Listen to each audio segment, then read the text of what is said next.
This is World News Tonight with Peter Jennings. Tonight, reporting from London. Good evening. The president's work is done, and with a couple of days to reflect on it, Europeans in general have come to the conclusion that he suddenly looks like a real leader. The only discordant notes on the whole trip have been sounded here in Britain, where the British press has taken up the tune that the hotline between London and Washington has gone cold, which means that for the first time in many years, the United States and Great Britain may not be quite on the same wavelength. We begin here with ABC's Brit Hume. The president spent much of the morning inside number 10 Downing Street with Prime Minister Thatcher. After a bit of posing before the downstairs fireplace, she took Mr. Bush upstairs for a closed meeting in her private study. When they came out later, both were at pains to insist that the special relationship between the two countries is intact. And I can assure the people in the United Kingdom that from our side of the Atlantic, this relationship is strong. But, asked a British reporter, is England still America's most important European ally? I think you might put it more tactfully. I think it's quite wrong that because you have one friend, you should exclude the possibility of other friendships as well. I'm so sorry. Very good answer. Apart from that, it was a day of ceremony in a country famous for it. When Mrs. Bush arrived at Downing Street this morning, for example, Mr. Thatcher's husband, Dennis, greeted her with a kiss on the hand. Photographers, some of whom missed it, clamored for another, but didn't get the one they expected.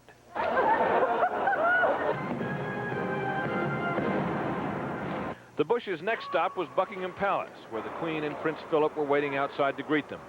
She, though, apparently didn't know that only the Secret Service opens the doors on the presidential limousine. There was a bit of royal irritation at the palace footman, who seemed to be leaving the First Lady in the car. "Open it," she said. It was only a momentary hitch, though, and the visit seemed to go well thereafter, as did tonight's dinner hosted by the Thatchers, where the president, ever the sports fan, met Nick Faldo, the British golfer who won this year's Masters title.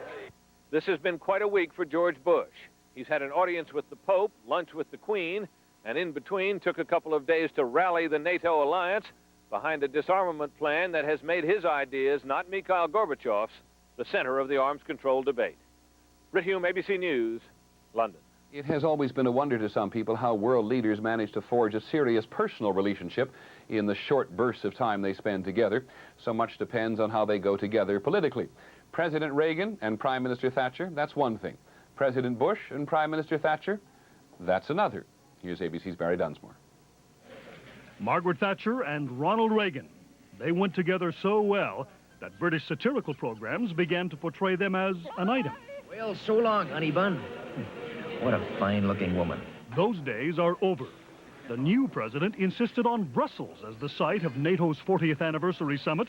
Thatcher wanted London, and he went to West Germany to make his major speech of the trip. London is only a courtesy call. Thatcher's ultra-hard line is no longer so much in fashion at home or abroad. People are sick and tired of her for the same reason that they're sick and tired of her at the NATO summit.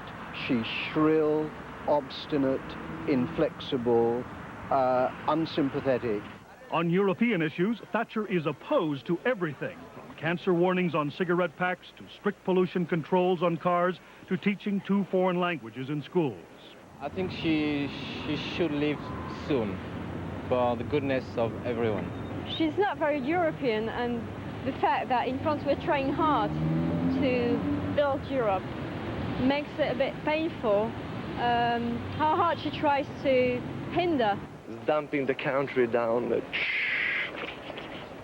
At home, London was in total gridlock today as transport workers welcomed President Bush by staging another of their weekly wildcat strikes. Thatcher is also currently in major disputes with Britain's doctors, lawyers, teachers, and the British Broadcasting Corporation. The satirists have always made fun of her lack of compassion. We believe that people should be able to stand on their own 2 feet. So give me that stick. Now the people on the street are saying it. I think that she lacks compassion. People are losing faith in her now. I'll characterize her as a very uncaring person. Very uncaring person. Thatcher remains popular with the middle-class conservatives who elected her. The real time bomb is the economy. Britain's inflation and interest rates are the highest in Europe. After 10 years, the Iron Lady is beginning to show signs of metal fatigue. Barry Dunsmore, ABC News, London. When we come back, the backwash of the Jim Wright resignation, debating ethics, is just as high on the Washington agenda. And later in the broadcast, Speaker of the House Jim Wright said he felt liberated today. Now that he'd announced his decision to resign, that decision has done little to calm the ethical storm, which continues to swirl around the Congress. ABC's Jim Wooten is on Capitol Hill. On the first morning of his last few days as Speaker, he was as cheery and chipper as ever. How do you feel this morning, Mr. Speaker? Great.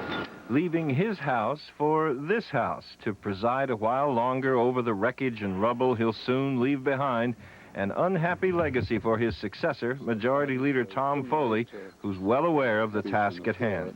We need to return to a mood of mutual respect and conciliation between the parties. Although Republican leader Michael says he agrees, conciliation on Capitol Hill isn't likely soon. Not with an ethics complaint pending against Republican Newt Gingrich, not with his threats to retaliate against a hit list of Democrats, and not with Democrat Bill Gray's bid for Majority Whip, the third rung on the leadership ladder, now damaged by Justice Department leaks alleging payroll padding on his staff.